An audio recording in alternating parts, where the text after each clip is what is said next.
Good morning. আজকের ভিডিওটা আমাদের ছাদ থেকেই শুরু করছি। তার কারণ হলো এই যে আমাদের উচ্ছে গাছ, যেই গাছে অনেকগুলো উচ্ছে হয়েছে, তো সেইটাই আজকে দেখাবো ওই ভিডিওটাতে।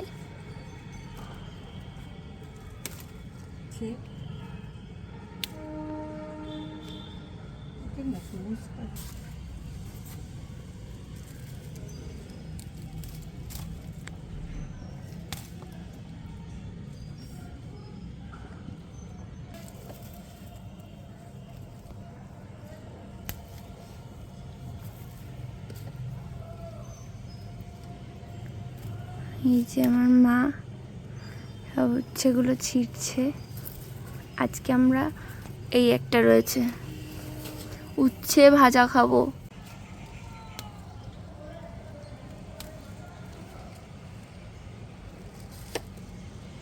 এই যে আজকের হলো টোটাল প্রাপ্তি, আরও আছে কিন্তু আমরা আজকে এই কটা নিয়েছি। আর এগুলো দিয়ে কী রান্না করবে মা? ভাজা করব, উচ্ছে ভাজা করা হবে। আরও আছে, সেগুলো অন্য একদিন পারবো, বাট আমরা আজকে খুব খুশি কারণ আমাদের গাছে উচ্ছে হয়েছে। এইটা সব থেকে বড় হয়েছে, একটা পেকেও গেছে আবার।